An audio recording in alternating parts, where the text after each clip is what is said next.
Depois que você entra, que você convida.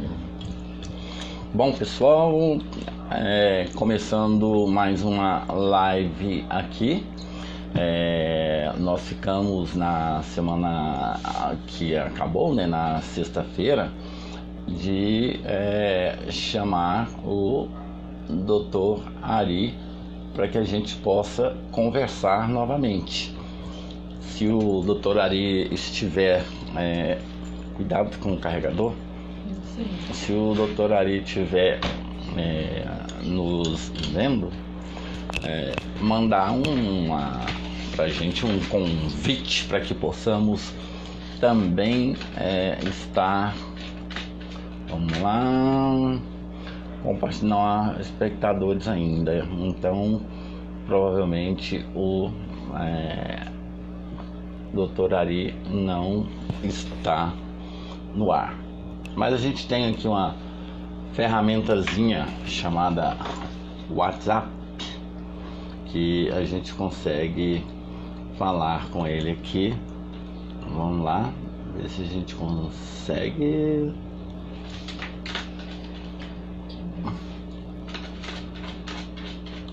Vamos lá, Dr. Ari Queiroz, dizer a ele: doutor, já estou pronto. Pode, eu sou burro, né? Pode entrar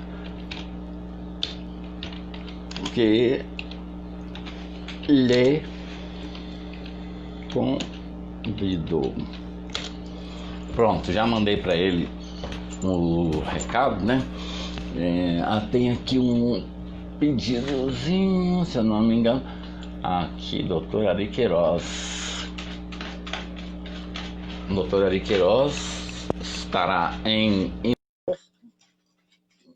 pouquíssimos instantes. Dr. Ari Queiroz passa a também a fazer parte, né, desse bate-papo. E a internet, aquela internet 4G, Dr. Ari Queiroz está nos ouvindo. Uma ótima tarde para o senhor nos ouve, doutor Ari. A doutora Ari já está se preparando, colocando o fone. Já consegue me ouvir, doutor? Ouvindo alto e claro. Uma ótima tarde para o senhor. Obrigado por atender ao nosso pedido. Eu estava tentando aqui colocar o Face no computador, mas minha inteligência não deu para isso ainda não. Então vamos no celular mesmo. Não, mas desde que vá a Roma, todos os caminhos, né? O importante é chegar em Roma. A gente poder bater esse papo aqui. Doutor Ari, o que aconteceu? E hoje, apesar de ter decretado aí um fechamento de tudo, o prefeito, aquela guerra todinha, as pessoas estão andando pelas ruas como se nada tivesse acontecido, como já se tivesse liberado o afrouxamento, né, dessa quarentena. Doutor, será que o brasileiro é assim? No primeiro momento ele leva aquele espanto, mas depois ele relaxa? É mais ou menos isso? Como é que o senhor vê essa situação? No primeiro momento, todo mundo ficou em casa. Agora veio outro decreto e ninguém respeitou. O que a gente Vou tentar responder sobre isso? De trás para frente.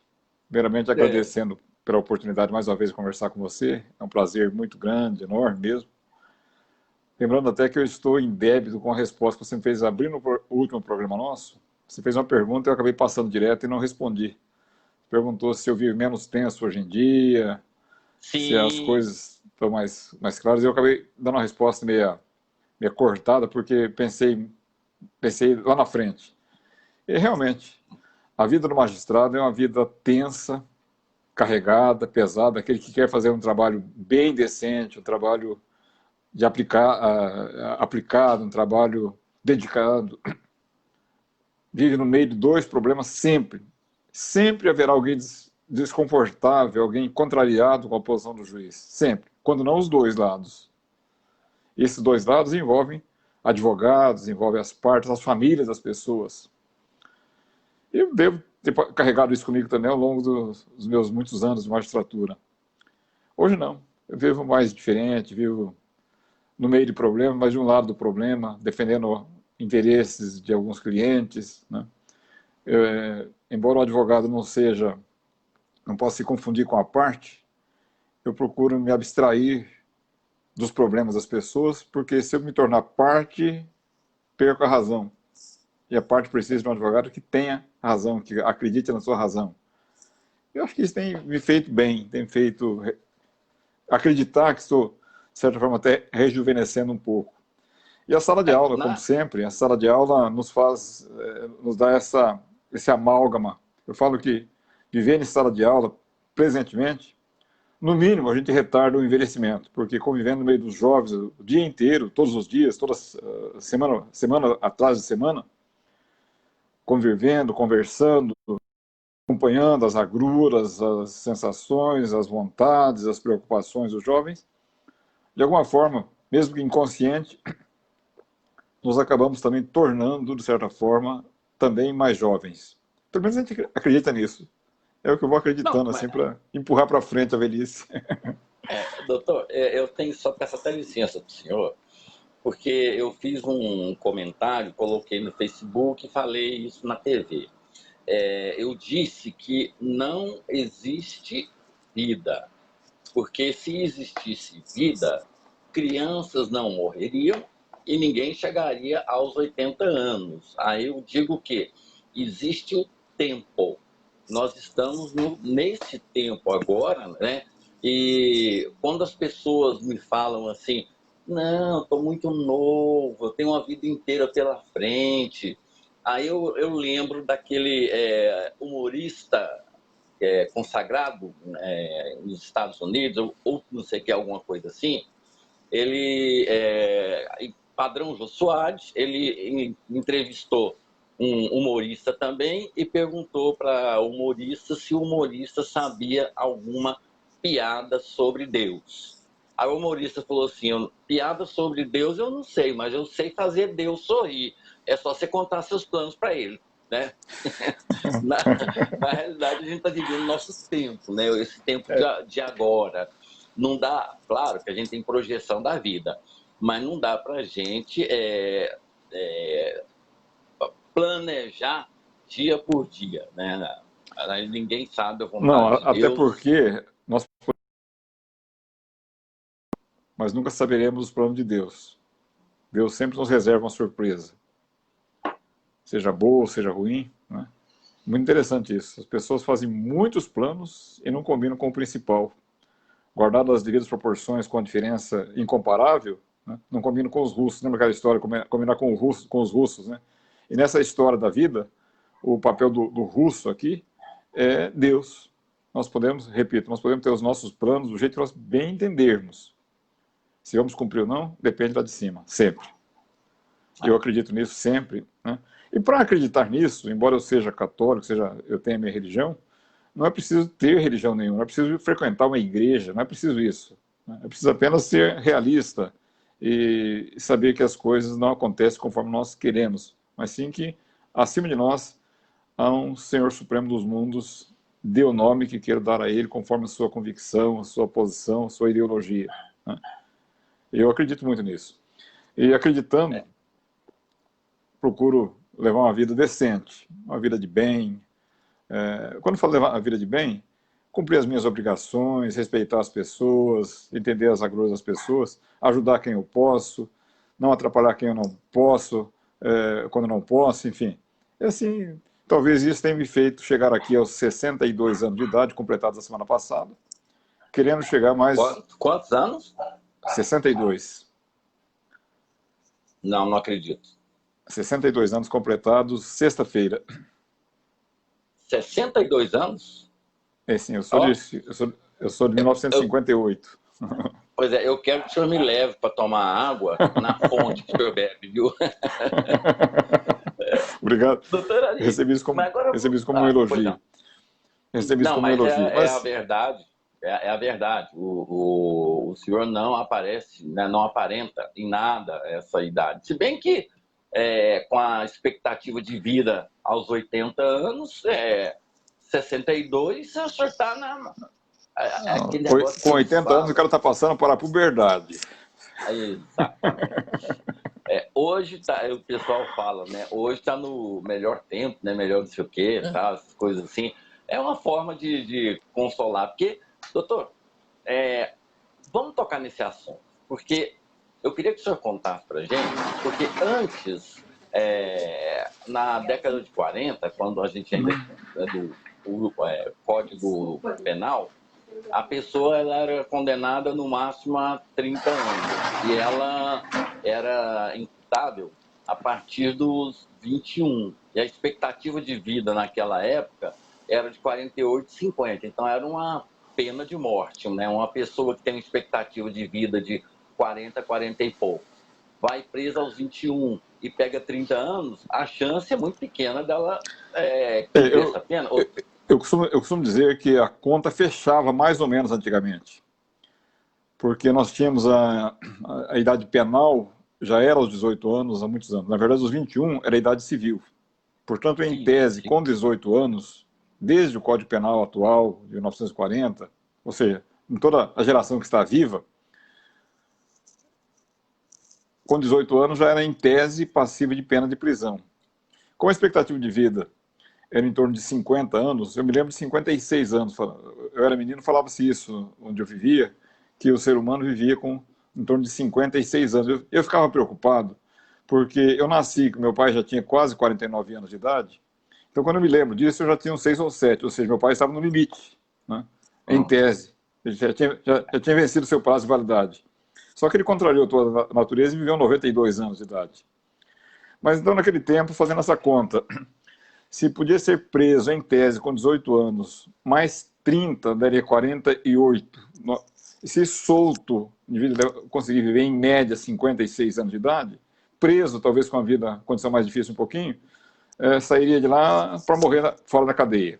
Então, a conta fechava mais ou menos. Ocorre que nós travamos a idade penal, não se mexe para mais nem para menos há muitos anos, e a expectativa de vida da população brasileira, graças a Deus, melhorou muito, pelos investimentos em segurança pública, pelo avanço da tecnologia, pelas condições ambientais, um conjunto de fatores fez com que hoje a pessoa alcance, brincando, nós falamos agora aqui, 75, 80 anos, jovial, né? Saltando de paraquedas, fazendo viagens, andando de bicicleta, fazendo corridas, fazendo ginástica, enfrentando academia, enfim, tendo exceções, consegue-se isso. Então nós empurramos a expectativa de vida no mínimo uns 25 ou 30 anos para frente e mantivemos a idade penal lá atrás. De modo que agora, no começo do ano, quando passou a idade, melhor dizendo, o tempo de prisão máximo para 40 anos, foi um ajuste de acordo com as novas realidades que nós estamos convivendo, né? Porém, doutor, não deixa de ser uma ficção. Eu entendo que isso é uma ficção, afinal de contas, tem tanta brecha, tanta porta lateral de saída na legislação penal, que para conseguir ficar, o verbo que eu continuo utilizando, o tempo passa, eu não consigo mudar de verbo, o verbo é conseguir. Para conseguir ficar na cadeia há alguns poucos anos, tem que ser muito ruim, porque se tiver um pouquinho de bondade no sujeito, a legislação põe ele na rua. Se não puser na rua, quem vai preso é o juiz. Nós estamos invertendo as situações. Eu me lembro do bandido da luz vermelha, o senhor se lembra, né? Lembro dele, lembro. Ele foi condenado a mais de 500 anos. Ele foi solto. Como é que se explica uma coisa dessa? Uma pessoa que tem uma pena tão longa dessa e saiu, claro, que já saiu com a idade muito avançada, mas saiu da cadeia para ainda praticar... o bandido da luz vermelha era um caso até mitológico, né? Porque é da minha infância, da minha adolescência, eu ouvi falar da história do bandido da luz vermelha, que ficou famoso porque, segundo a imprensa, segundo o noticiário, iluminava com a lanterna vermelha as suas vítimas dos seus homicídios. Ocorre que o bandido da luz vermelha não foi preso em tese. Na verdade, não é prisão. Na verdade, é na medida de segurança, porque ele foi declarado inimputável. Ele era um doido. usar a expressão comum aqui, ele era um inimputável. Então, o inimputável não está sujeito à pena, está sujeito à medida de segurança.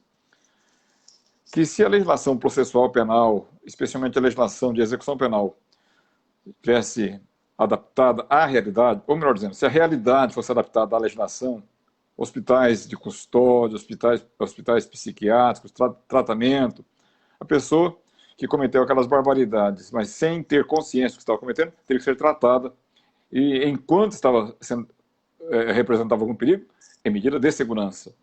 Passou o perigo, devolve para a liberdade. O bandido da Luz Vermelha, como muitos outros, deve ter ficado na cadeia uma temporada de mais de 30 anos. Eu me lembro da história que surgiu no meio acadêmico até. Quando ele completou 30 anos de medida de segurança, que venceu o tempo máximo, se fosse uma pena de prisão, teria que ser posta em liberdade, discutiu-se nas salas de aula, discutiu-se nos tribunais, discutiu-se no meio jurídico, se esse limite temporal de 30 anos também se aplicava às medidas de segurança, considerando que, a despeito de ter passado 3 décadas, ele continuava perigoso como antes. Mas se entendeu, se aplicou o mesmo princípio, que venceu 30 anos, tem que ser posto em liberdade. E ele foi posto em liberdade. E se nós vasculharmos um pouquinho na imprensa, acho que não precisa fazer uma pesquisa muito grande, não, pelo que eu me recordo, se tivesse falado disso antes, eu tinha até feito a pesquisa para trazer informação mais realista. Eu tenho a impressão, a lembrança, isso é que ele saiu da cadeia, deve ter mais ou menos uns 10 ou 15 anos, talvez um pouco mais. Ele saiu e ficou pouco tempo fora, teria cometido algum crime e foi morto por uma das vítimas dele. Ou seja, ele saiu para morrer, assassinado. Né? Me parece que foi essa mais ou menos a história. Podemos até pesquisar isso depois para trazer informação mais real, com datas precisas. E, se não me engano, a sua morte ocorreu, parece-me que em Santa Catarina. Né? Enfim, é que nós aplicamos um instituto que é de direito penal, de pena, de retribuição à sociedade, para o indivíduo que, em tese, quando cometeu os crimes, não sabia que estava cometendo crimes, era inimputável. Saiu da cadeia e morreu. E aí nós tivemos o nosso serial killer aqui também, de Goiânia também, que era um absurdo, que eu não conseguia entender.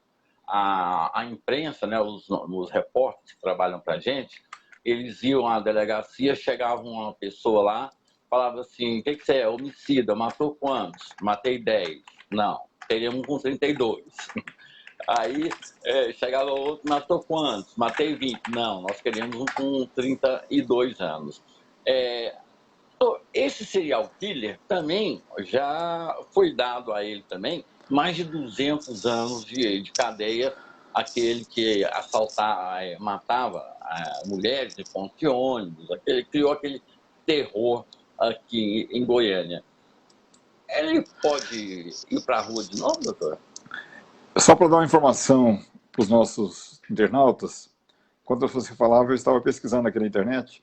Eu não estou muito errado, não. Eu falei em torno de 10 a 15 anos. Isso, a matéria traz o seguinte: há 20 anos, bandido da Luz Vermelha era assassinado em Santa Catarina. Ou seja, eu não errei, eu acertei o endereço, eu acertei mais ou menos o prazo, inclusive. Né? Aí conta que o nome dele era João Acácio, ele ficou na cadeia até 95, 98 ele foi solto. Foi assassinado com um tiro na cabeça em um bar em Santa Catarina. Ele cumpriu 30 anos por homicídio. Ou seja, essa é a história mesmo que nós falamos aqui. Exato. E, mais uma vez, parabéns pela inteligência. E a gente fala que jornalista é contador de história. O senhor também é um jornalista, né? Então a gente acaba contando histórias, né? Porque um país igual ao Brasil, doutor, nós não temos a cultura de saber ou de conhecer o nosso passado, que como era, tal. Vivemos sempre no presente, naquela ansiedade de chegar logo. Aí tem aquele velho ditado, né? Um país que não tem um passado, ele também não tem futuro. Isso é só lorota, é verdade, doutor? Bom, outro dia numa sala de aula na gloriosa PUC Goiás, onde leciona há quase 30 anos, logo que entrou em vigor, ou melhor dizendo, estava no prazo de entrar em vigor o Código de Processo Civil atual. O código ficou pronto em março de 2015, com um prazo de 1 ano para entrar em vigor depois. Né?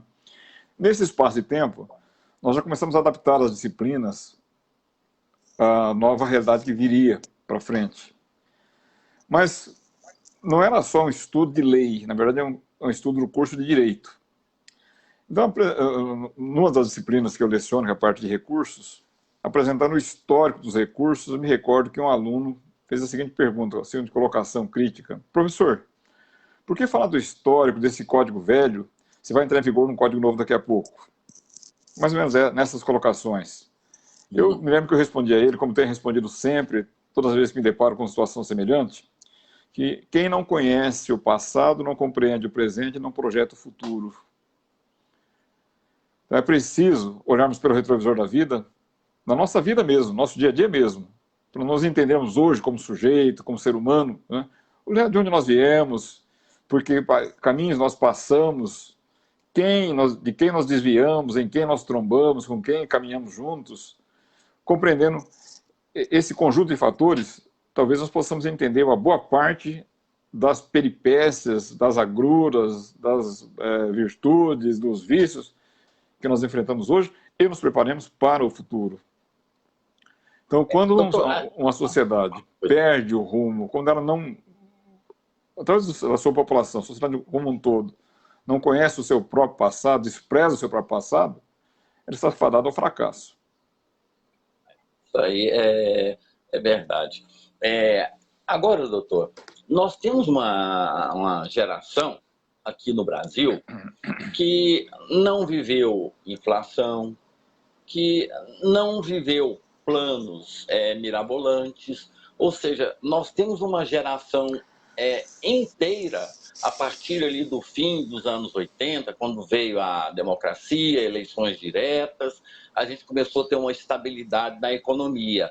E essas pessoas, elas brincam com a gente, né, porque o Collor abriu o país para importação, derrubou os impostos e tal, e aí nós passamos a ter carros americanos, carro isso, carro aquilo. Ou seja, houve uma revolução em 2 anos que, teoricamente, levariam 20. E essa revolução tão rápida, ela criou uma geração que não viveu aquilo que nós vivemos. E quando a gente comenta hoje que Maílson da Nóbrega, no Plano Sarney, a inflação chegou a 800% ao ano, as pessoas riem essas coisas.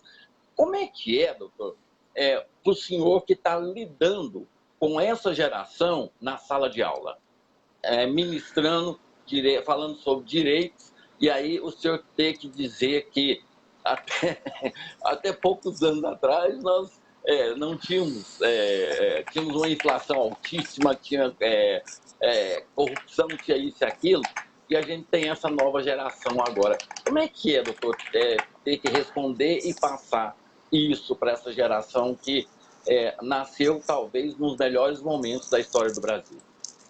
Na verdade, você foi muito econômico quando você falou inflação de 800% ao ano. A inflação, como ela é mensal, vai subindo. Nesse mês aumenta sobre o preço, sobre o aumento do mês passado, que aumentou sobre o aumento do mês anterior e assim por diante, né? Ela acaba sendo exponencial. A inflação, se você fizer uma outra pesquisa por aqui na internet agora, nós vamos encontrar a inflação de perto de 2.000, na verdade, em torno de 1.800% ao ano. Foi 1.000 a mais do que você falou. E se mantivesse a inflação de março de 90, que foi a última, quando o Collor tomou posse, naquele mês de março, inflação de 84,32% em um mês de março de 90. No mês seguinte, através de uma mágica, aquelas mágicas que os políticos conseguem fazer, a inflação caiu para 41%, 41,28%. Mas ela continua muito alta ainda e foi nos incomodando, continua incomodando ainda até julho de 1994, quando veio o Plano Real. O Plano Real que consertou a economia. Nos anos anteriores, se nós olharmos os últimos 25 anos antes do Plano Real, de 1970 até 94, e aí os meus 62 anos de idade me ajudam um pouco nisso, porque não apenas aprendi pelos livros, como convivi também já essa realidade, né? Desde o tempo que a moeda lá no passado, lá na década de 1960 para 70, chamava Cruzeiro, depois mudou para Cruzeiro Novo, e foi mudando. Nós tivemos, dali para cá, um total de 6 ou 7 planos econômicos. Falidos Como o Plano Real teve uma fase de adaptação chamada ORV antes, que era uma moeda quebrada, era uma moeda que custava R$1, custava, era como é que chama? Uma ORV, era R$ 2.784. Era um dólar. Uma ORV correspondia a $1. Mas ela congelou em 2.794. Tinha um número quebrado, né? Até que passou para o real depois. Isso. Mas os planos anteriores mudavam de nome de moeda e cortavam 3 zeros na moeda. Se não tivéssemos cortado esses zeros todos, hoje para escrever R$1, nós temos que escrever R$1 mais 18 zeros. Essa seria a moeda hoje, a moeda brasileira. Para comprar um pãozinho na padaria, tinha que levar um caminhão cheio de dinheiro, porque a moedinha não cabia na carteira. Né? Meio parecido com a Venezuela. Essa realidade, sim, nós não chegamos tanto, mas no caminho da Venezuela. Né? Eu me lembro de uma matéria jornalística na televisão, há uns 3 anos mais ou menos, que um repórter foi fazer uma matéria lá na fronteira da Venezuela com o Roraima, entrou numa quitanda. No fundo da quitanda tinha caixas empilhadas, não era de tomate ou cebola ou batata, era caixa de dinheiro. Dinheiro estocado, né? Ele pegou uma caixa daquela de dinheiro e não deu para comprar um cachorro-quente. O dinheiro completamente desvalorizado, que é mais ou menos algo semelhante que aconteceu na Alemanha, no pré-guerra também, né? A economia toda desequilibrada. Então, realmente, essa lição prática, essa lição de vida, a geração de hoje não viveu. A geração que tem hoje menos de 35 anos de idade, talvez até menos de 40 anos de idade, viveu muito pouco, não aprendeu isso na prática. Então, quem tem mais de 40 anos de idade, tinha que fazer conta todos os dias. O que recebia de manhã, o dinheiro do seu salário, se você recebesse seu salário hoje e deixasse para comprar amanhã, você já não comprava a mesma coisa hoje. As coisas mudavam. Um produto que tinha assim, uma alta vendagem, era um produto de luxo para a empresa fabricante, era a maquininha de remarcar preços. Exato. A gente corria na frente deles. Sempre. Né?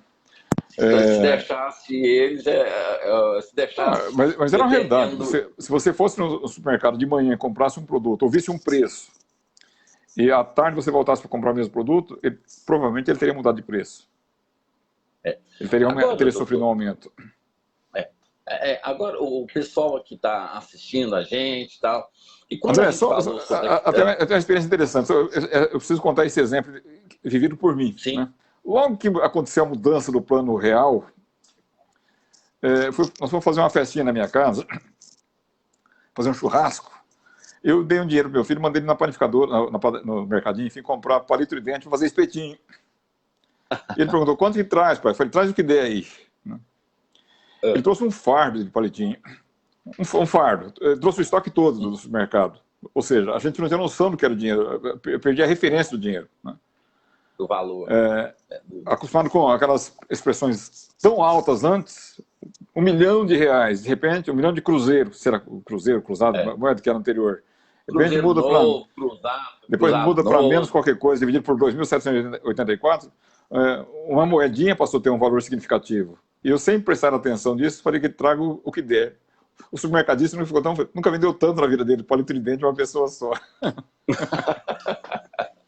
Doutor, mas a gente tem aqui, eu quero até agradecer às pessoas que estão nos acompanhando aqui nessa live. Gostaria que o pessoal também curtisse, porque a gente está aqui, né, tentando passar para você aí informações e também motivos para despertar o pensar. Né? Porque nós já passamos, doutor, do pensar. Eu acho que chegamos no repensar. É complicado a gente ter hoje emissores de televisão, eu não sei o quê, até uma ação no STF sobre a questão de fake news. Né? Hoje as pessoas, eu não sei se aquela curiosidade mórbida ou é alguma coisa assim, mas quando é uma notícia triste, as pessoas têm uma capacidade imensa de ter curiosidade. Eu falo para o senhor do que esse serial killer que foi preso há alguns anos, né? Eu tenho as minhas dúvidas se era ele mesmo, que a forma como a polícia o prendeu, para mim, não corresponde a uma pessoa de tamanha inteligência que conseguia planejar aqueles assassinatos, aquela coisa toda. Doutor, será que ele fica, o tempo que ele pegou e ainda vai pegar, preso? Outra coisa, ele tem direitos também, aquelas concessões que o governo e a justiça faz para que a pessoa possa sair, visitar amigos, coisas nesse sentido? Tem sim. Embora sejam crimes hediondos, apenas as exigências são mais pesadas, são mais fechadas, um rigor maior. Enquanto o normal é com um sexto de cumprimento da pena, ele pega uma pena de 6 anos, divide para explicar de uma forma mais simples, divide por 6, em tese, ficou 1 ano preso, já começa direito aos benefícios. No caso dos crimes hediondos, ou crime de tráfico, que são equiparados a crimes hediondos, tráfico de drogas, as exigências são mais pesadas. Sequestram, tem um rol de crimes, então, mais ou menos uns 20 crimes considerados crimes hediondos. Todo indivíduo condenado por crime hediondo tem que cumprir um tempo maior, mas ele tem direito. O problema desse nosso serial killer, que matou não sei quantas pessoas, ele tem muitas penas a serem cumpridas. Ele não tem uma pena de 20 ou 30 anos. Cada caso é um caso. Então, em um determinado homicídio, na dosimetria da pena, o juiz aplica 20 anos, no outro aplica 18, no outro aplica 15, no outro aplica 25, no outro pode aplicar 30, em tese 40, que é o prazo máximo. Né? Cada caso é um caso. Mas por que pode variar? São todos homicídios?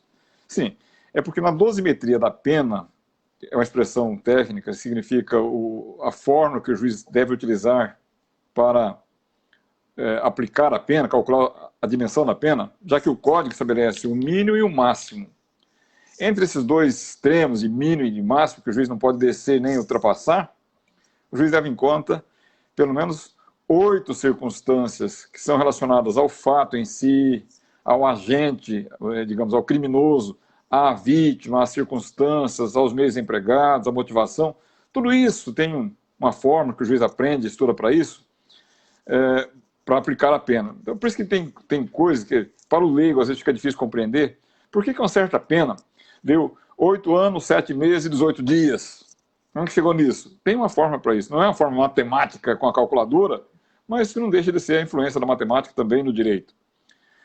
O fato é que esse maníaco, não, esse nosso, é um maníaco sim, mas esse nosso serial killer, vou usar a expressão importada, desculpa o termo, tem um punhado de penas a serem cumpridas que somando vai dar, você falou aqui 500 anos, não sei, talvez 500 ou 400 ou 300 anos. E os benefícios são calculados sobre o total, não sobre os 30 ou 40 anos. Então ele vai ter que cumprir X terços, 2 terços de 300 anos, 200 anos de cadeia para depois sair da cadeia. Então, um indivíduo como esse não consegue sair antes, legalmente falando. Né? Não é que ele vai cumprir, o cálculo dos benefícios não é feito em cima da pena máxima, melhor dizendo, do tempo máximo permitido na cadeia, e sim do total das penas aplicadas. Por exemplo, de uma forma simplória, o fútil mata, digamos, 3 pessoas, 3 adversários de mesa de sinuca, por uma besteira qualquer, uma fatalidade, um motivo torpe ou fútil, mata 3 pessoas. Um caso como esse, a pena vai de 12 a 30 anos. Supondo que seja um réu primário de bons antecedentes, um cidadão até ali de bem, com endereço fixo, profissão definida, família constituída, que, por outro lado, a vítima não fosse da grande coisa, a vítima fosse arruaceiro, criador de confusão, gostasse de briga. Né? Vamos supor que, num caso como esse, por cada homicídio, tenha sido condenado a 15 anos de prisão, dá 45 anos. O cálculo da pena não é feito em cima de 15 anos de cada pena, e sim em cima dos 45 do total. Então, uma situação como essa, fácil, vai amargar 25, 30 anos de cadeia. Fácil. Né? E se nós vasculharmos as penitenciárias, vamos encontrar muita gente com pena desse jeito. Agora, tem uma outra questão também, doutor, que é importante a gente falar sobre isso. O que tem de gente na CPP que ainda não foi julgado, está ali cumprindo pena, mas não houve nenhum tipo de julgamento ainda. A pessoa cometeu o crime, ela tem um tempo para ser julgada, ela pode ser julgada quando a justiça entender, e ela fica lá na... A CPP, isso. A CPP significa Casa de Prisão Provisória. Em tese, aquelas pessoas presas na CPP são pessoas ainda legalmente inocentes. São pessoas que não estão condenadas ainda. Estão presas por medidas cautelares. Prisão preventiva, flagrante, uma pronúncia aguardando o tempo de ir para o júri. Mas é chamado tecnicamente inocente ainda, porque só se torna culpado depois do trânsito em julgado da condenação. Enquanto couber algum recurso, em tese é inocente. Né? Nem vem ao caso aqui, não é nem o caso de discutir a tal da prisão em segunda instância. O fato é que enquanto não transitar em julgado a condenação, o indivíduo é tecnicamente inocente, porque em tese, se cabe recurso, tem chance de ser absolvido ainda. Né? Muito bem. Portanto, os presos provisórios, os presos decorrentes de prisão preventiva, de uma prisão temporária, de uma prisão de flagrante, de uma prisão de pronúncia, geralmente são 4 situações chamadas prisões cautelares, prisões de cuidado, mas não prisão de certeza. Nessa prisão, ele não deveria ficar tanto tempo como tem ficado. A bem da verdade, tem um prazo para isso. O flagrante, a prisão em flagrante, conforme o tipo de crime, o prazo máximo do flagrante vai durar 120 dias, se for crime hediondo, por exemplo. Se não for hediondo, é 80 dias, em torno de arredondando 80 dias. Nesse espaço de tempo, o juiz tem que julgar. Não julgou, tem que pôr em liberdade. Agora, a prisão preventiva é uma prisão sem prazo. É diferente da prisão temporária, que é uma prisão muito curta, uma prisão para colher provas. A polícia está investigando, precisa colher uma prova. Não tem certeza ainda. Se já tiver certeza, já teria as provas. Então ela pede a prisão temporária, o juiz decreta uma prisão que vai no máximo 5 dias, se for prorrogável uma vez, se for crime hediondo, até 30 dias. Veja, toda vez que eu falo de hediondo, eu falo, as consequências são mais pesadas no caso do crime hediondo. Se colheu a prova, o juiz decretou a prisão temporária por 5 dias, mas em 2 dias a polícia colheu a prova, tem que libertar, tem que soltar. Essa prisão temporária, a bem da verdade, é aquilo que antigamente, na Constituição anterior, há mais de 30 anos, chamava de prisão para averiguação, a prisão arbitrária. A diferença, existem algumas diferenças, entre elas, a prisão para averiguação era uma coisa da cabeça do delegado de polícia. Hoje em dia, a prisão temporária é uma coisa da cabeça de juiz, porque a polícia pede, o Ministério Público se manifesta, opina, e o juiz decide. Então é uma prisão judicial, com todas as garantias constitucionais. Direito ao contraditório, direito à defesa. Claro que a defesa, a posterior. Primeiro prende, depois ouve, porque se for prender antes, o sujeito for ouvir antes, o sujeito vai embora, foge. Né? Muito bem. Então é chamado contraditório postergado, contraditório diferido, empurra um pouquinho. Primeiro, se assegura o cumprimento da lei penal e, na sequência, oportuniza a defesa. Mas doutor, a prisão temporária, voltando aqui, a mais grave, digamos assim, a prisão preventiva, é uma prisão sem prazo. Só que o sem prazo, convenhamos, tem que ter um limite do razoável, pelo menos. Vamos tomar um exemplo simples, o caso do goleiro Bruno. Um exemplo que a imprensa criticou na época, em diversos aspectos daquele caso do goleiro Bruno, mas um aspecto que merece ser ressaltado é que ele estava preso preventivamente há mais de 4 anos, sem julgamento, e o tribunal mandou soltá-lo. E a imprensa criticou, e com razão. Com razão o quê? O tribunal, não a imprensa. A crítica não tinha que ser feita ao tribunal, não. E sim ao juiz. Por que não julgou em 4 anos? Qual seria o sentido de manter alguém preventivamente preso por 4 anos e não julgá-lo? Pode ser excesso de trabalho, pode ser excesso de recursos, não importa. O fato é que tem alguém que não foi julgado ainda preso por 4 ou 5 anos. O bom senso não aceita comoção. Isso. É um crime que causou comoção no Brasil inteiro, outro aspecto, né? Que eu sempre reputo interessante essa questão do crime que causa comoção. Eu falo de uma forma mais simplória, que tem crime que fica mais famoso do que outros crimes, porque matar alguém sempre é grave, a gravidade é a mesma, não importa se matou enforcada, facada, jogou da janela de um prédio, pôs fogo, né? Matar é matar, homicídio é homicídio. O problema, ou a questão, talvez a solução, não sei o que eu coloco, é que alguns crimes, dependendo das pessoas envolvidas, dependendo das circunstâncias envolvidas, dependendo da falta de assunto na televisão, dependendo de uma câmera indiscreta que filmou, uma gravação indiscreta, esse crime acaba ficando mais famoso do que outro crime e dá uma repercussão enorme, né? E parece que a repercussão vai estabelecer, vai influenciar, acaba sendo um elemento que o juiz tem que cotejar na hora de aplicar a sanção, na hora de fazer a dosimetria da pena.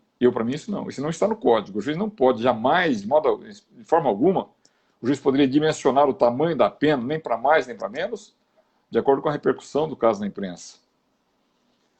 Não. Mas ali, doutor, o juiz não pode trabalhar para satisfazer a opinião pública.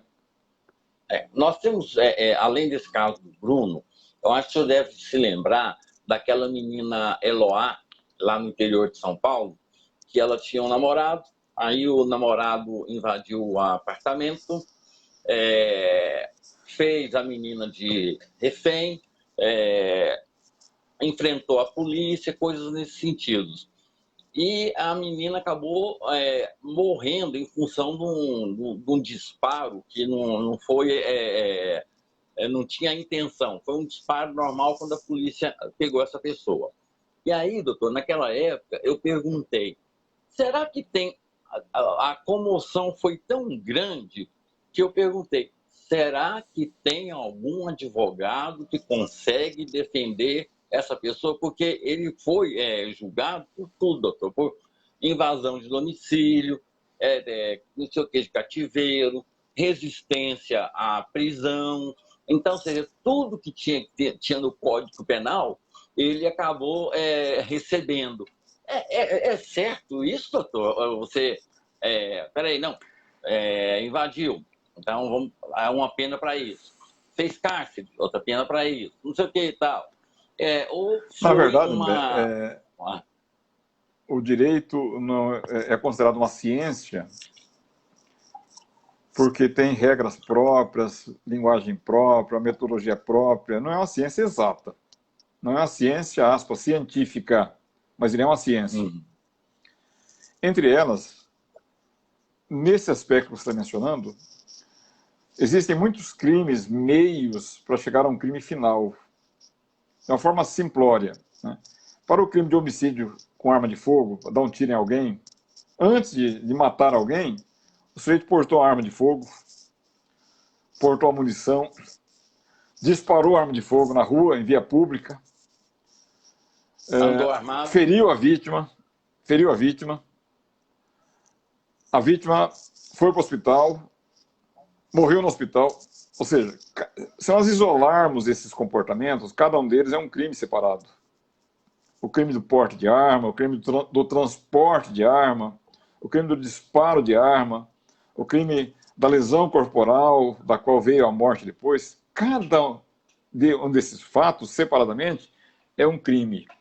Mas esses crimes são meios para o crime fim, que é o homicídio. Como se resolve isso? Pelo crime fim. Não pelos crimes meios. Os crimes meios são absorvidos. É um princípio de direito penal chamado princípio da absorção, princípio da consunção. Por isso que tem coisa, nós estamos falando muito de homicídio, de crime, de sangue, já começa a ficar até com medo, mas Não. posso comparar de uma forma, de uma forma um pouco mais leve, né? Eu chego no seu escritório e vejo a sua pasta, ou aproveitando que você não está no seu escritório, eu entro no seu escritório, abro a sua gaveta, pego o seu talão de cheque, e preencho um cheque, falsifico a assinatura e passo o cheque para frente. Que crime eu cometi? Arrombamento, furto, estelionato. Veja bem, várias figuras, né? Nós temos que pesquisar o fim, qual era a intenção. A intenção é passar a perna em alguém, então é crime de estelionato, ele absorve todos os demais. Quer dizer o seguinte, o crime fim necessariamente não é um crime mais grave ou menos grave do que o crime meio, é o crime. É o crime, né?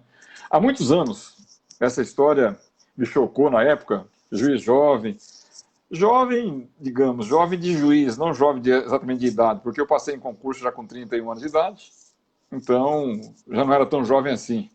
Mas eu me recordo, em 1990 e tanto, em Hidrolândia, aconteceu um crime, uma mulher que tinha pobre demais, com vários filhos, acabou tendo o 8º filho, ela era mãe de 7, ela teve o 8º filho, e pelo que nós apuramos depois, essa mulher, esse 8º filho, era filho do namorado da filha dela. Um garoto de 15 anos. E essa mulher escondeu a 8ª gestação e deu à luz em casa sozinha. Segundo se apurou, parece que nem os filhos dela, uma família muito desregrada, nem os filhos dela sabiam que ela estava grávida, nem perceberam que ela estava grávida, né? Bom, ela deu à luz. Esse fato deve ter ocorrido, depois podemos até pesquisar também, em 97, 98, por aí afora, 96, entre 96 e 98. O tempo não me foge um pouquinho aqui.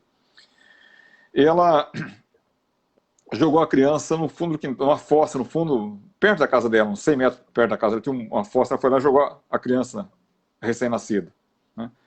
Voltou para casa, tomou banho e voltou lá na fossa com um bambu. Com o bambu ela tentava enterrar a criança na sujeira lá embaixo. Nisso um vizinho ia passando, ela chamou o vizinho e falou: vizinho, vem cá, parece que eu estou vendo um leitãozinho dentro da fossa, me ajuda aqui. O vizinho olhou e falou: mas aquilo parece uma criança. Ela falou: também já desconfiei que é uma criança, não vou chamar a polícia. Ela própria foi na polícia, chamou a polícia, lá em Hidrolândia. A polícia foi ao local com o bombeiro, tiraram a criança viva, a criança não morreu. Não sei quanto tempo, essa criança deve ter ficado 2 ou 3 horas, não sei quanto tempo a criança ficou na fossa, e com a luz de Deus, essa criança teve 2 pequenas lesões, uma na sobrancelha, um risquinho na sobrancelha, acho que o bambu, a sujeira, enfim, pegou na sobrancelha dela, e outra na mãozinha, um risco também no bambu. Essa criança, hoje se viva, deve estar aí com seus quase 30 anos, não, seus 20 e poucos anos.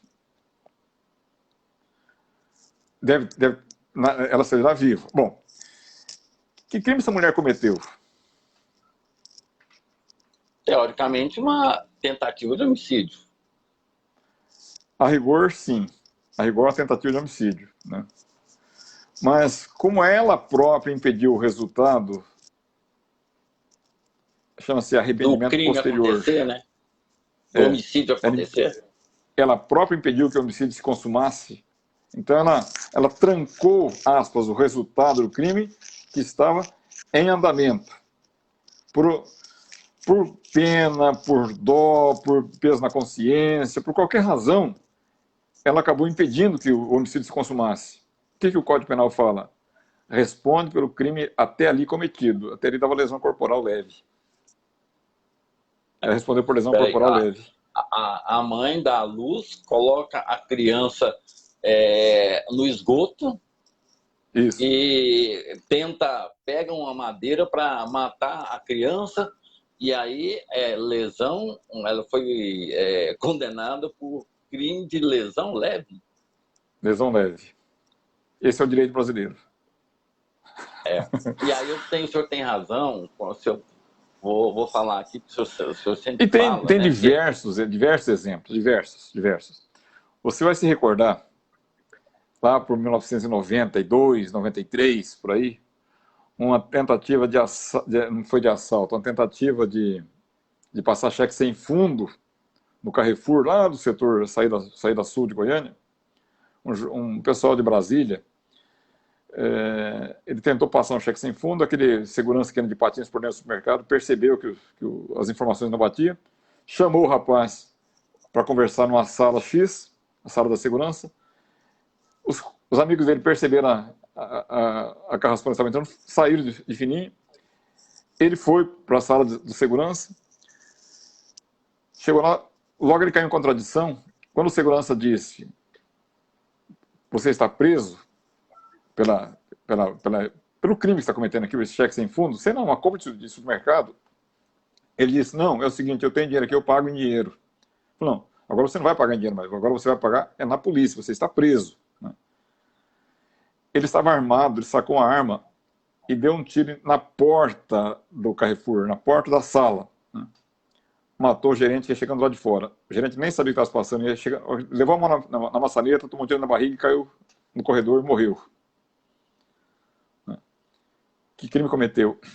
E essas coisas acontecem, o juiz passa por isso o tempo inteirinho. Analisar as coisas não só por um cadáver no chão. É homicídio. Mas quem ele quis matar? Será que ele quis de fato matar ou ele quis abrir um caminho? Qual é a intenção? Ou ele também não sabia quem estava entrando na sala? Não, nem sabia, nem viu. A porta estava fechada. Ele atirou na porta, não sabia. Tudo isso é relevante. O direito penal... E como é que... O direito penal é muito científico. Isso que eu ia perguntar. Doutor, é o juiz quem condena a pessoa ou são os jurados? Qual que é a função de cada um?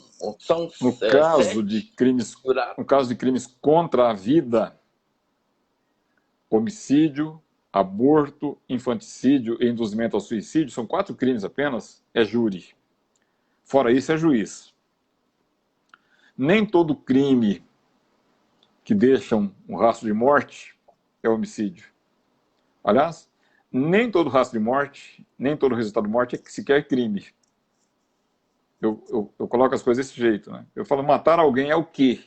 A pessoa já falou homicídio. Eu falo, não, pode ser feminicídio, pode ser infanticídio, pode ser aborto, pode ser lesão corporal seguida de morte, pode ser cumprimento de um dever. Onde está o crime na troca de tiros da polícia com o bandido? Onde está o crime? Onde é que está o crime daquele indivíduo cujo emprego dele, um emprego muito ruim, ele trabalha no pelotão de fuzilamento e todo dia ele tem que matar alguém cumprindo uma ordem. Onde é que está o crime? Então matar alguém nem sempre é crime. Isso porque as coisas são colocadas de uma forma assim muito objetivas, né, que no direito ao mesmo antecedente, aos mesmos antecedentes, às mesmas situações, não teremos necessariamente os mesmos resultados. É diferente da química, diferente da matemática, da física. Né? Na física é fácil. Depois que os cientistas experimentaram que a água ferve a 100 graus, a água sempre vai ferver a 100 graus, sempre. Que um corpo solto no espaço ele vai cair, isso vai acontecer sempre. Enquanto não mudar as condições de pressão atmosférica, vai acontecer sempre, porque é uma ciência exata. Mas no direito não é assim que as coisas funcionam. Cada caso é um caso. Então eu sempre digo para estudantes, digo para clientes, digo para colegas, não tem causa ganha nem causa perdida. Tem uma causa. Situação que parece que está ganha, a gente perde. Situação que está perdida, a gente ganha. Por quê? Porque o direito é assim. O direito é essa ciência. E aí que a grande beleza, para quem é militante, a grande beleza do direito é isso, esses desafios. A gente conta com a fragilidade da parte contrária, a perda de prazo da parte contrária, tem uma série de fatores que vai influenciar nisso.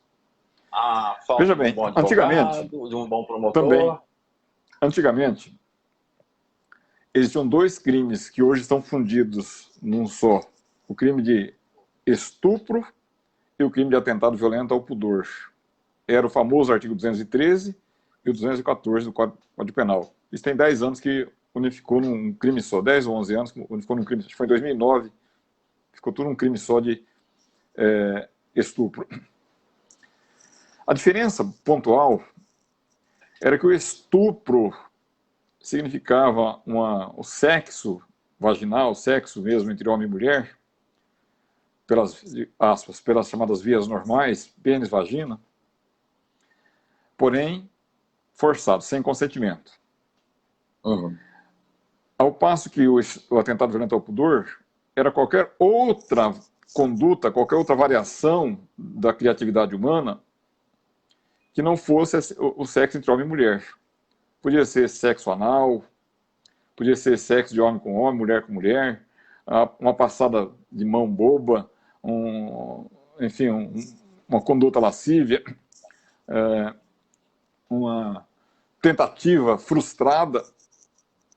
Por que frustrou? Porque alguém interrompeu, porque ejaculou antes da hora, enfim, coisas que acontecem com as pessoas em geral. E por isso os professores todos, os tribunais todos, é o seguinte: não existe, ou pelo menos é muito difícil caracterizar uma tentativa de estupro. Fala, mas o sujeito estava tentando estuprar a mulher. Como é que você sabe? Desculpa o termo aqui. Ele estava em cima dela. Já tinha tirado a roupa dela. Tá. Mas será que ele queria penetração? Será que ele queria fazer sexo vaginal? Será que era sexo anal? Será que era pôr nas coxas, por exemplo? Usar expressões que não tem nada de... Não estou falando nenhum palavrão aqui. Libidinosas, né, como usavam antigamente. Né? Ações libidinosas. Diversos da conjunção carnal. Conjunção carnal significa pênis, vagina. Fora isso, atos libidinosos diversos. Então, como é que nós vamos saber? Assim, o indivíduo só não penetrou a mulher porque ela não deixou. Será que ela não deixou ou ele não conseguiu? Como saber disso? Como é que você entra Então, por isso que era muito difícil caracterizar o crime de lesão, de tentativa de estupro ou tentativa de atentado violento ao pudor. E talvez, até por essa razão, é que as penas dos dois crimes eram a mesma. Embora, em tese, a violência seja muito maior, quando sai das vias normais, fica só na contrariedade, né? Porque quando sai das vias normais, vem a lesão física, vem o constrangimento também, vem uma série de outros atributos. Enfim, esse trabalho é o trabalho do juiz, é o trabalho do promotor, é o trabalho do delegado, é o trabalho do advogado, do promotor de justiça, do policial, né? Do policial, mas principalmente o trabalho do juiz. Porque a polícia tem uma visão, a polícia quer resolver o crime, passar para frente e mostrar para a sociedade que prendeu o fulano. Se ele é bem ocupado ou não, nem sempre interessa muito também, né? Eu me recordo aqui, vou lá contar outra história de Hidrolândia. Em 1993, na época do plebiscito de 93, essa eu me lembro bem da data por causa do plebiscito, né? O plebiscito foi em abril de 93. Uma criança, um menino de 13 anos de idade, esse caso me deixa triste porque ele ficou insolúvel, chamada Andréia. Andréia desapareceu aqui nesse povoadinho de Nova Fátima, perto de Aparecida de Goiânia, que é um distrito que pertence à comarca de Hidrolândia. Passados uns dias, a polícia prendeu o primo da Andréia, chamado Carlinho, que era um homem de 34 anos de idade, bêbado. O Carlinho foi preso, foi solto e foi preso de novo. Inclusive eu que decretei a prisão dele, prisão temporária dele por 30 dias. Quando vencendo os 30 dias que a polícia pediu a prorrogação, a conversão da prisão temporária para a prisão preventiva, eu já não tinha mais aquela convicção inicial. Eu, para mim, já estava forçando a barra. Então, eu me lembro que eu neguei a prisão preventiva dele. Isso foi em 93, quase 30 anos atrás. O Carlinho foi levado a júri. E todas as testemunhas ouvidas, inclusive a mãe da Andréia, que era tia do Carlinho, dizia, doutor, não é o Carlinho que matou o André, não tem jeito, é impossível ser ele. O nome dela, essa mulher deve estar viva até hoje, talvez ela vai ver o nosso programa, talvez ela vai se lembrar de mim, espero que ela esteja viva até hoje ainda, chamava-se dona Sabina. Essa dona Sabina, André, andou por Palácio das Esmeraldas, Tribunal de Justiça, foi na televisão, Silvio Santos, Ratinho, andou por aí fora, né, pedindo justiça pela filha dela, mas ela dizia, não foi o Carlinho que matou. E eu falava, dona Sabina, quem matou? Não sei quem foi, sei que não foi o Carlinho. Por que a senhora tem tanta certeza, dona Sabina? Porque, doutor, o Carlinho era um bêbado, ele só vivia, quando não estava dormindo de bêbado, estava bebendo. Falei, nesse dia não foi diferente, não. Ele deitou, bebeu no almoço, caiu do banco, no chão, do jeito que ele ficou deitado embaixo do banco dormindo, e dali não levantou até a noite. Ele levantou, era 11 horas da noite. As casas eram em frente, a casa dele e a casa da dona Sabina. E André? Falou, doutor, André morreu, André desapareceu na hora da novela, por volta das 20h30, 21 horas. Foi nessa hora que André morreu. E o Carlinho estava dormindo de bêbado na minha casa. Como é que foi ele que matou? Bom, ele foi levado a júri. Melhor dizendo, na decisão desse juiz que está falando aqui na época, eu tirei, falei, não é ele. Não tem provas, as provas são muito fracas para mandar esse homem a júri. Tirei do júri. Houve um recurso para o Tribunal de Justiça, o Ministério Público recorreu para o Tribunal de Justiça, o Tribunal mandou que ele fosse a júri. Ele foi a júri, lá em Hidrolândia, eu fiz o júri dele em Hidrolândia. Mas os promotores pediram a absolvição dele porque não tinha provas. Ele foi absolvido. E na época, tinha uma menina, com esse nome não vou me lembrar, uma menina que a mãe não quis que ela prestasse depoimento. Ela estava junto com o André quando a André foi raptada e morta, ali a uns 400 metros da cidadezinha, mais ou menos. Passados mais ou menos uns 6 anos depois desse crime, 5 ou 6 anos mais ou menos, eu estava no fórum em Hidrolândia ainda. Uma jovem me procura no fórum. Fala, doutor, eu sou aquela menina que tinha 9 ou 10 anos naquela época. E ela me aparece agora, uma moça enorme, bem vestida, bem visível, né? Já com seus 16, 15, 16, 17 anos.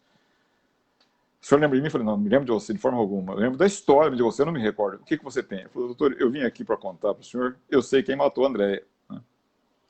E na época, lá atrás, havia suspeitos que o matador era o irmão do Carlinhos, chamado Valdomiro. Mas não tinha prova em relação a ele. Ela falou assim, quem matou o André foi o tio Valdomiro. Como é que você sabe disso? Doutor, a gente estava junto brincando de pique-esconde, quando o tio Valdomiro deu balinha pra gente e arrastou o André pro mato. Eu consegui fugir, o André ficou lá. Se for lá no lugar que ela foi morta, lá tem cabelo dela na cerca de arame farpado.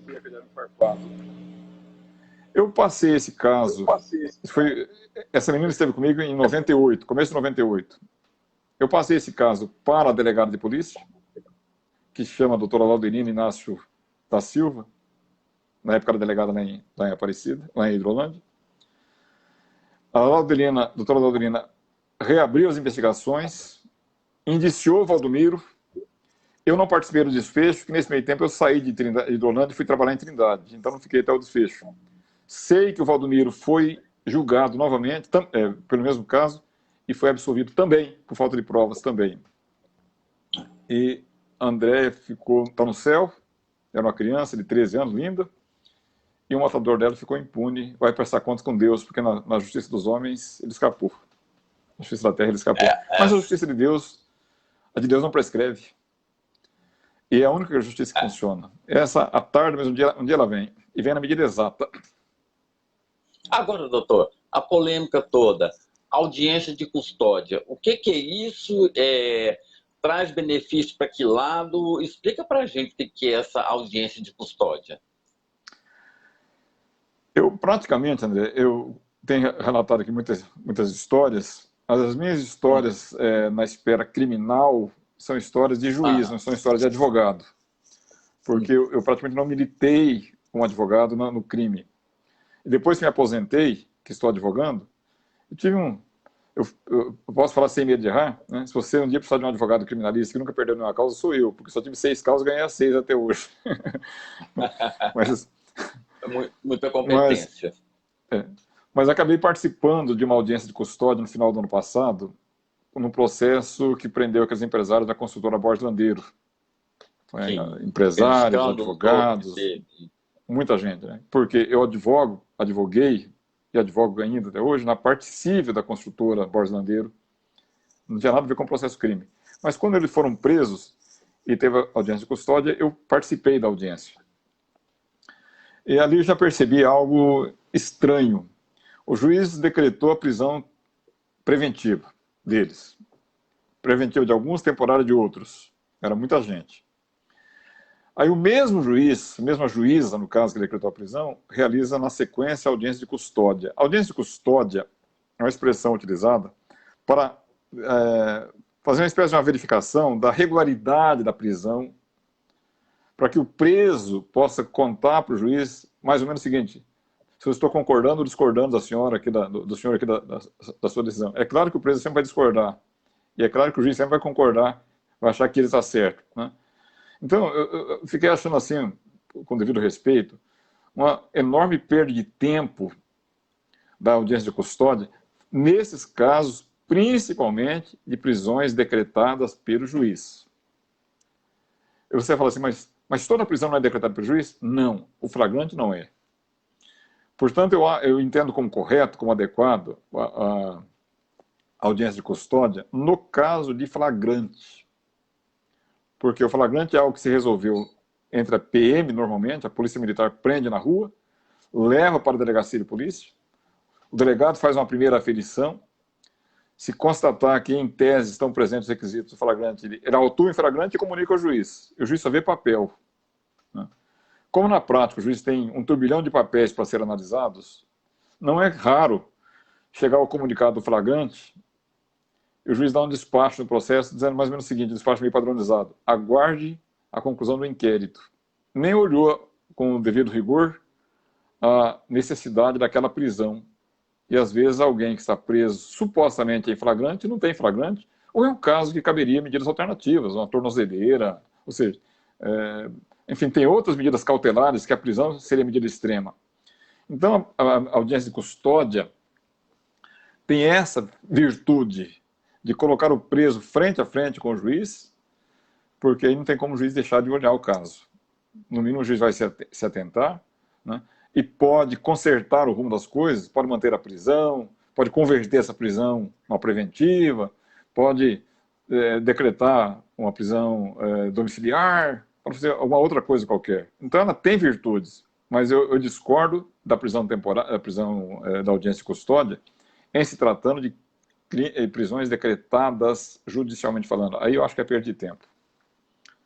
Porque para os policiais, eu conversei com vários já, diz que essa audiência de custódia, ela coloca em risco a vida do policial, já que ele vai estar ali de frente a frente com o bandido, e, segundo o pessoal da polícia, diz que o juiz prefere uma tornozeleira eletrônica, ficar preso em forma domiciliar, do que propriamente mandar para cadeia. Eu creio que excessos... Tem mesmo isso aí? Eu creio que excessos existem sempre. Onde tem ser humano está sujeito a excessos, a erros. Agora, se o juiz, no caso de uma prisão em flagrante, eu estou tomando sempre, e creio que essas reclamações dos policiais, dos agentes prisionais, da PM, enfim, seja muito mais voltado no caso do flagrante do que essas demais prisões. As demais prisões, prisão temporária, prisão em flagrante, prisão preventiva, quem conduz o preso para a audiência normalmente é o agente carcerário, não é nem a PM, não é nem a Polícia Civil, né? Agora no flagrante que não, que é a polícia que prendeu já leva na sequência, antes de mandar para a CPP, passa pela audiência de custódia. Se o juiz está trocando a prisão por uma medida de outra natureza, é porque a prisão não era necessária. Então é preciso que a polícia também tome algum cuidado antes de efetivar algum flagrante. Veja bem, no final do ano passado, em dezembro do ano passado, eu acabei tendo que atuar num desses casos, que é digamos, o sexto caso que eu atuei, e tive sucesso.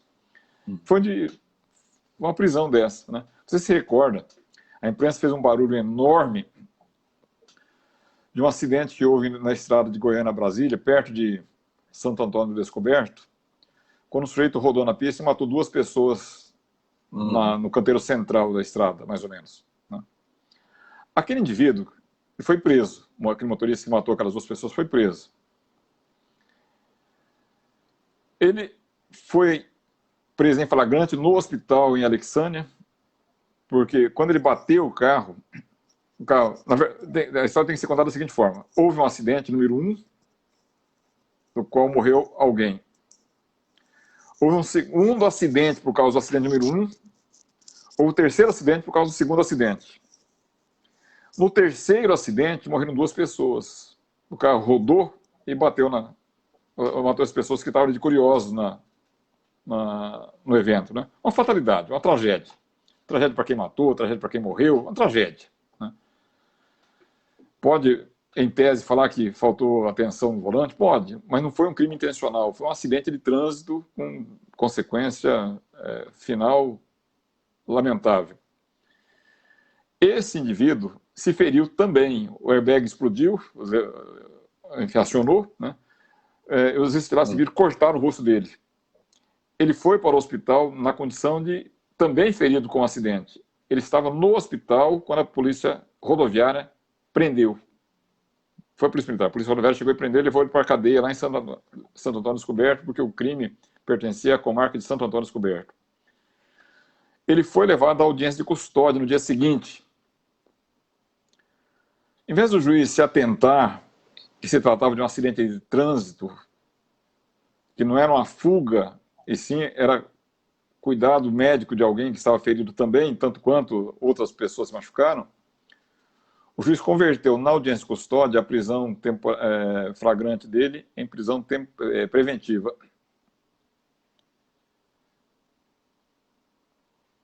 Essa situação agravou demais.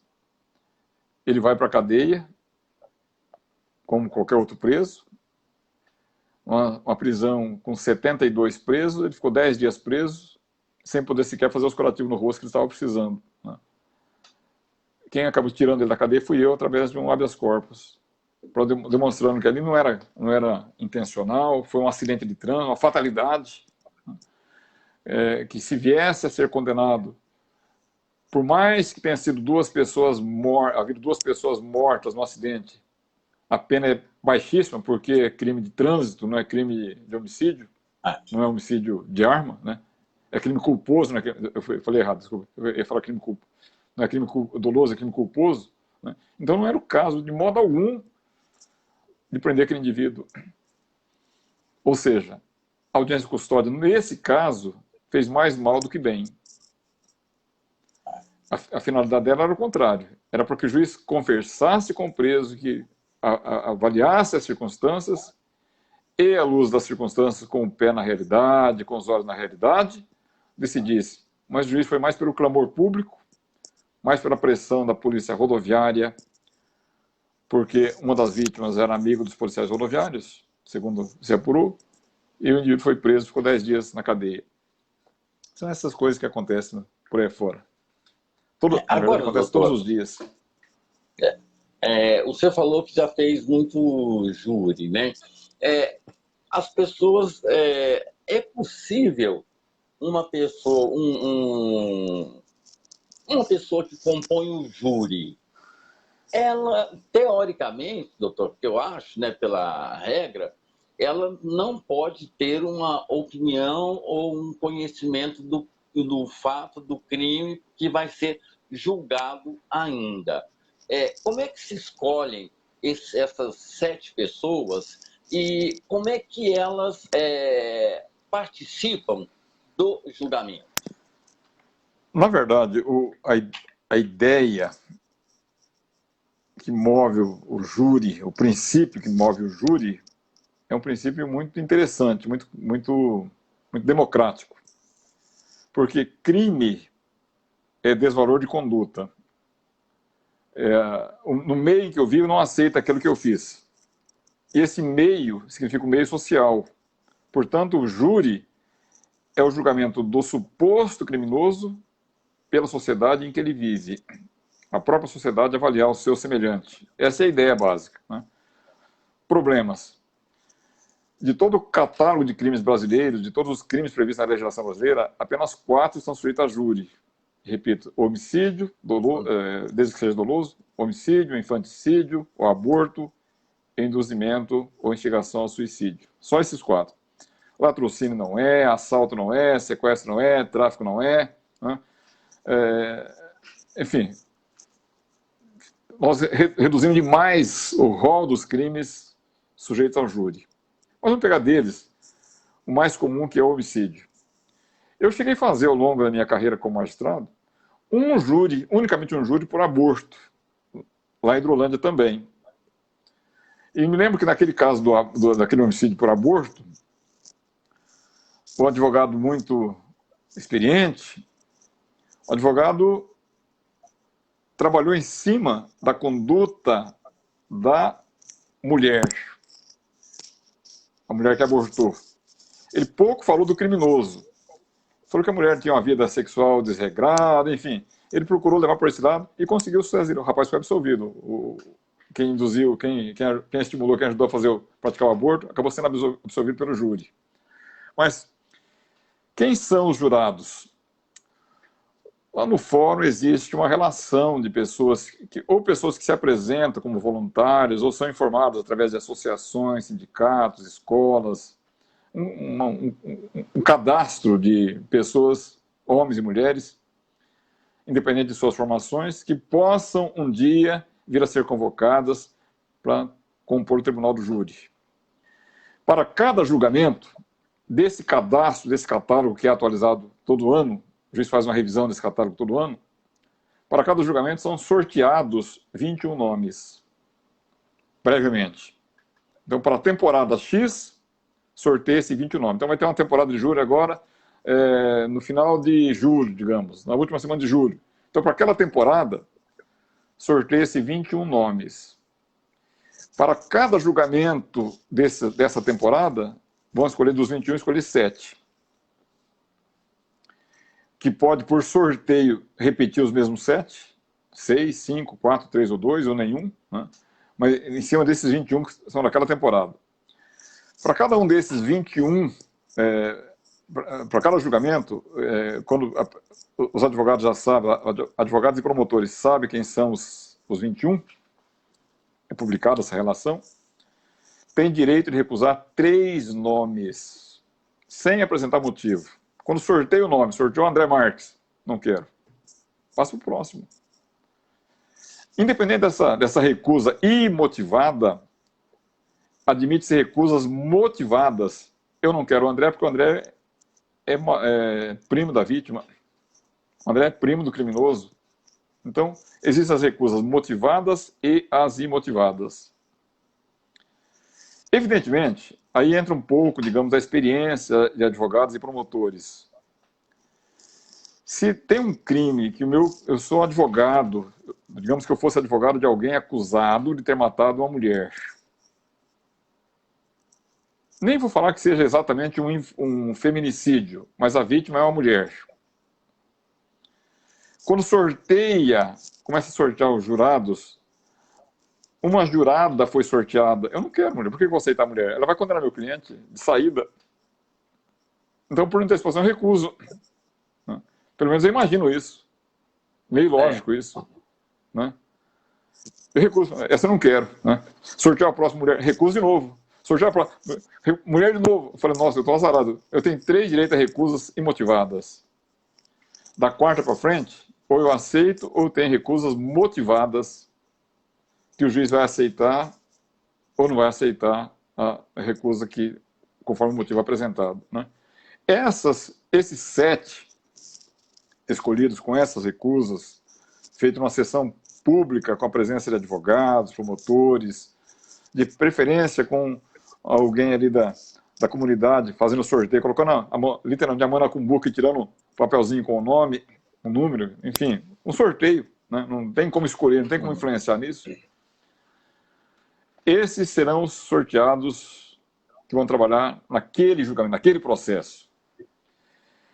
Eles vão ouvir os debates, não participam, não discutem, não perguntam, ouvem apenas, até que as partes, advogados, promotores, fizeram todas as suas alegações, sustentações, ouviram seus testemunhos, se for o caso, né?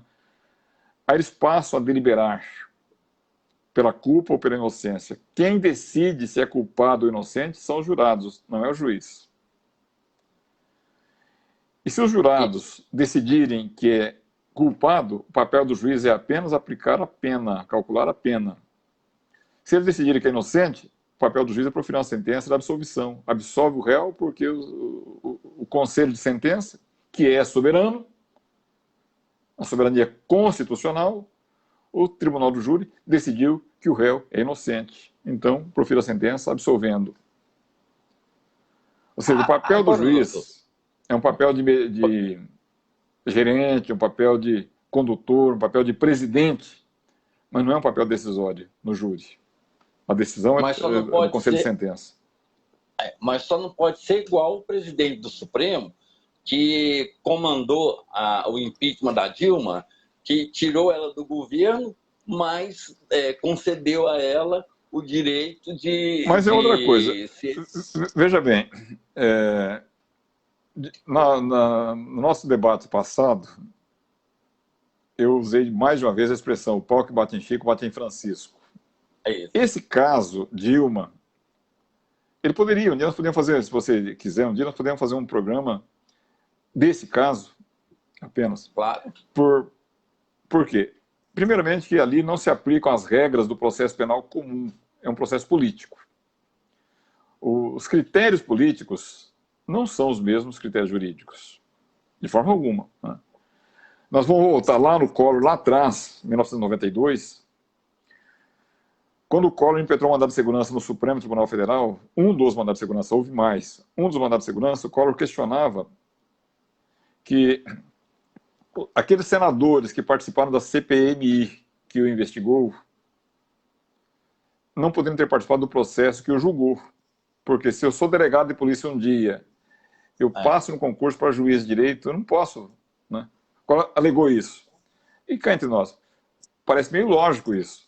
Ele perdeu no Supremo. O Supremo disse que não se aplicam a senadores e deputados as regras de suspeição e impedimento próprios de juízes. Então o Collor dançou nesse aspecto, né? Mas eu quero voltar, pegar esse exemplo que você mencionou. Primeiramente que a decisão não foi uma decisão do ministro Ricardo Lewandowski. Ele era o presidente. A decisão foi do Senado Federal, né?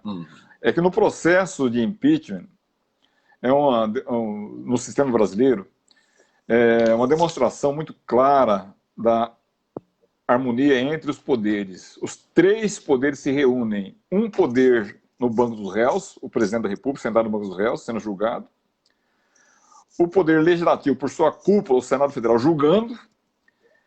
E o presidente do Supremo, que é o Judiciário, presidindo o julgamento. Então, os três poderes imbricados num só, para dar o destino que o país está esperando. Muito bem. Mas por que eu falo que o pau que bate em Chico, bate em Francisco? Eu tenho falado isso diversas vezes. Eu tenho chamado a atenção nesse ponto. Talvez até não esteja correto, talvez, mas eu continuo com a minha mesma convicção de sempre, nesse ponto. Em 92, na virada do ano quase, 29 para 30 de dezembro de 92, você vai se recordar, nós somos aqui contadores de história de novo, né? Que nos meses que antecederam, entre a instalação da CPI, por volta de maio de 92, quando o Pedro Collor botou a boca no trombone, até final de setembro de 92, quando o Collor foi afastado da presidência, que o Itamar Franco assumiu. De 29 de setembro de 92 até 29 de dezembro de 92, nesses 3 meses, que é o prazo do processo para julgamento pelo Senado, por enquanto era apenas a investigação. Todo mundo dizia, acho que você também, André, você era jornalista já experiente naquele tempo, dizia, o Collor vai renunciar, ele não vai esperar o final, não, ele vai renunciar, né? Era o que todo mundo dizia, ele não vai esperar, ele vai renunciar. Ele dizia, não renuncio.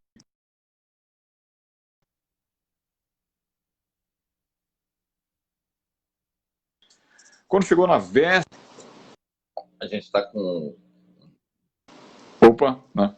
Quando chegou quase na véspera do julgamento, nós já acreditávamos, nós que falo quem? Nós, professores, jornalistas, advogados, juristas, políticos, enfim, falou, não, realmente ele é durão, ele não vai renunciar mesmo. Bom, ocorre que no dia marcado para o julgamento, dia 29 para 30 de dezembro, quando o Senado abre a sessão para o julgamento, Collor apresentou uma carta de renúncia. Um bilhete de renúncia, manuscrito, né? Naquele momento, lá ninguém percebeu isso. Mas 30 anos depois é fácil de estudar, né? E confrontar, pegar o bilhete dele, manuscrito, com o bilhete da renúncia de Jânio Quadros, de 20 e poucos anos antes, 30 anos antes, na verdade. Jânio renunciou em 61. Collor foi em 92. Né? Collor apresentou um bilhete de renúncia quando estava abrindo a sessão de julgamento pelo Senado. Ele pegou todo mundo de surpresa. O Senado suspendeu a sessão e voltou no dia seguinte, ou depois do almoço, enfim. Eu sei que interrompeu aquela sessão naquele momento, né, para deliberar o que fazer nessa situação. Se aceita ou não aceita a renúncia do Collor. E quando voltaram para o julgamento, que foi, não sei se foi, não me recordo se foi no mesmo dia, após o almoço, ou se foi no dia seguinte, enfim, mas foi, no máximo, durou 24 horas essa suspensão, os senadores voltaram com uma pérola, que a renúncia não tem como impedir. A renúncia é um ato volitivo, né? Não é um pedido que se faz, é um aviso que se dá, é um fui, saí, tô fora. Né? A partir do instante que o Collor apresentou a carta de renúncia, ele se tornou ex-presidente da República.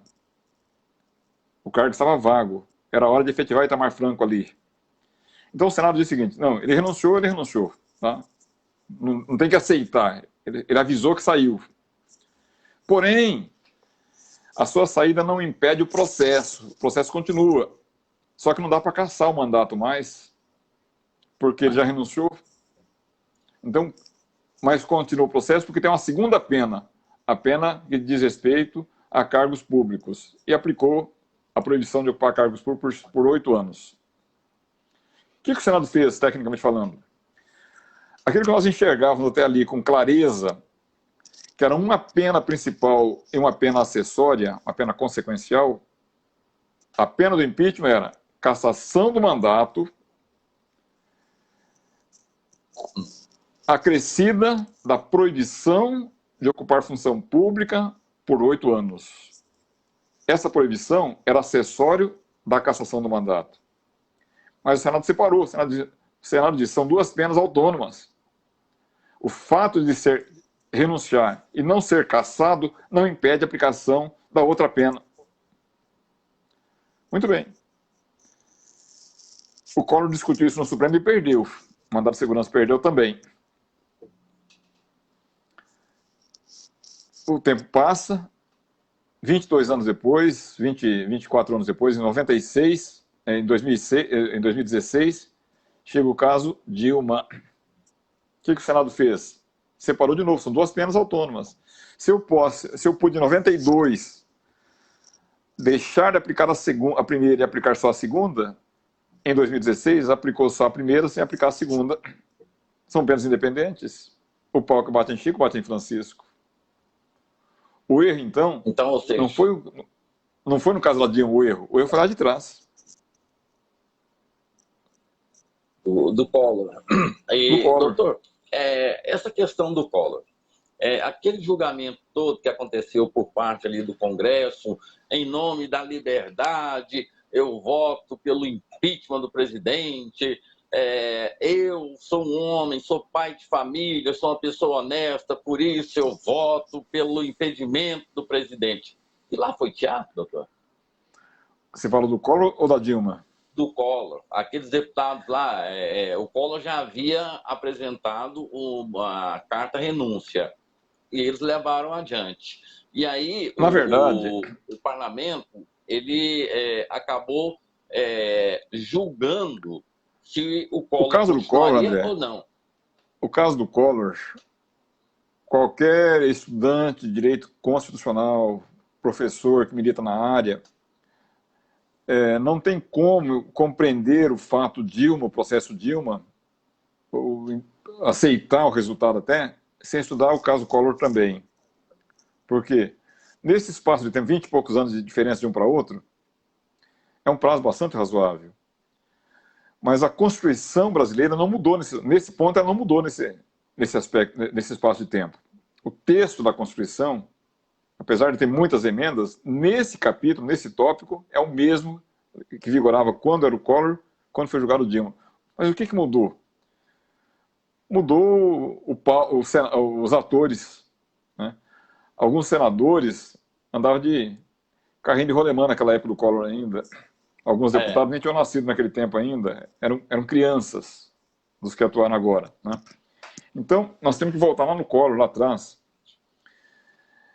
e compreender qual foi a decisão, qual foi o passo a passo, para entender depois o desfecho dado aqui na Dilma. Lá no Collor, discutiu-se algumas coisas, entre elas, primeiramente, se aquela sessão de autorização, quando a Câmara vai autorizar o processo, primeira coisa, sessão pública ou sessão secreta? Foi uma queda de braço enorme. É isso. Porque o processo, na época de julgamento de deputados, era em sessão secreta. Exato. Mas o Collor perdeu, foi sessão pública. Decidindo que a sessão pública, discutiu-se também se era voto nominal ou voto no painel, voto de resultado apenas. O Collor perdeu de novo. Ficou estabelecido que era voto aberto, nominal, em que cada deputado se apresentaria e dizer seu nome e o seu voto, autorizando ou não. De modo que aquele circo que o Eduardo Cunha montou no caso da Dilma, não foi o Cunha que inaugurou. O Cunha talvez foi mais estrategista. Porque o da Dilma foi num domingo que a população está em casa sem televisão. Do Collor foi à noite, acabou de madrugada quase, né? E os meios de comunicação de 2016 são muito mais acessíveis que os meios de comunicação em 1992. Bom, mas em ambos, o papel da Câmara dos Deputados é um papel de autorizar a instauração do processo. E a Câmara instaurou uma folga de votos bastante grande. Isso. Mas, evidentemente, se fosse sessão secreta ou se fosse voto não nominal, é evidente, é claro que o resultado seria diverso, seria outro. E depois de autorizado o processo, vem uma segunda etapa. Pois é, com essa autorização, começa o chamado impeachment. Afasta-se o presidente para ser julgado. O vice-presidente assume numa condição de vice, temporário, transitório, aguardando o desfecho. No julgamento, se vier no caso da Dilma, vem a cassação, então se efetiva o vice. No caso do Collor, vem a renúncia, efetivo o vice. Até ali, ele era um vice em exercício. Dali para frente, ele se torna presidente da República e nós não temos mais vice-presidente da República. O vice desapareceu porque o vice se efetivou no cargo, né? Enfim, é um processo interessante. Eu tenho algumas discordâncias em relação a ele. A lei que regulamenta o processo de impeachment é uma lei antiga, precisa ser modernizada, é uma lei de 1950, é de um Brasil que já não existe mais, né? Entre as discordâncias minhas está em quem pode propor esta ação de perda de cargo, que é qualquer cidadão, né? Isso eu discordo,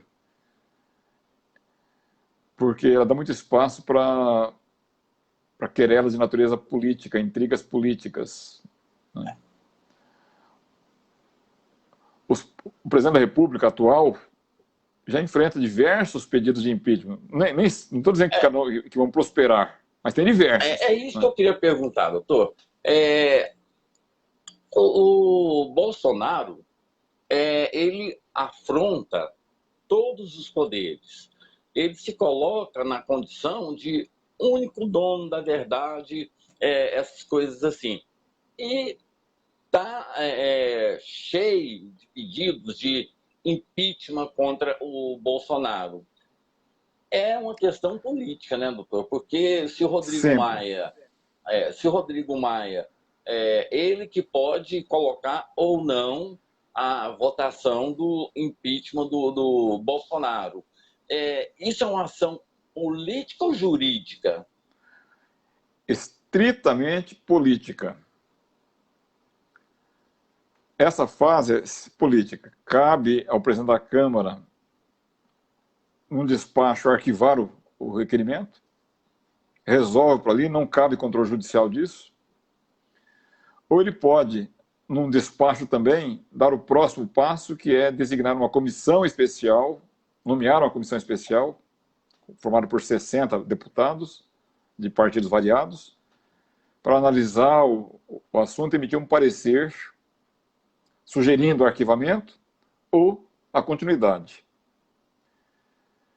Essa comissão não tem poder decisório. Ela é meramente opinativa.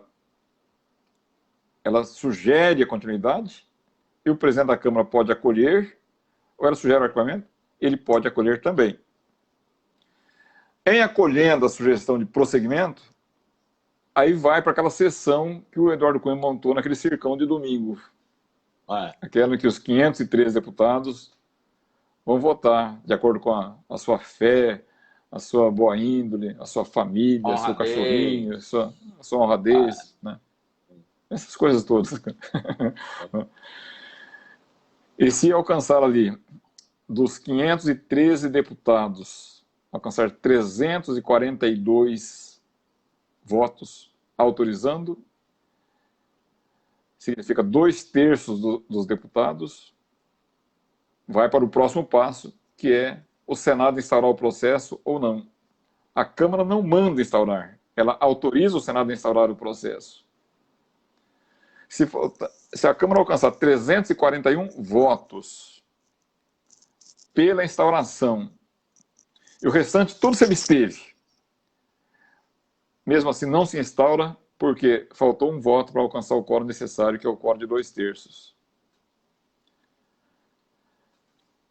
Alcançou 342, cabe ao Senado decidir se instaura ou não instaura, e instaurando, afasta o presidente para julgar.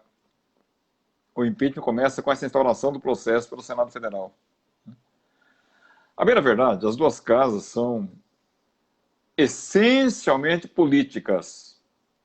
Cada passo é dado de acordo com o termômetro político. Esse termômetro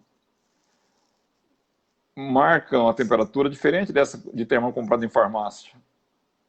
São outros fatores. Não tem nada a ver com aspectos jurídicos. Se os senadores não sentirem uma base, um apoio para a cassação, eles não dão o próximo passo. Mas se os senadores sentirem que existe espaço para a cassação, já começa a negociar com o vice. E o vice também... o que aconteceu com a Dilma, né? Já vazou até a carta que o Michel Temer, o discurso que ele ia fazer de posse, de assumir, e de posse, isso, vazou. É isso mesmo. É assim que... O fato é que o cenário político é completamente diferente do cenário jurídico. O jurídico tem mais regras, as regras são mais claras, mais precisas, tem recursos, né? O político não, o político é político. Libera ali um projeto, eu nem estou dizendo que está errado, eu estou dizendo que são mundos diferentes, são premissas diferentes, são princípios diferentes, né?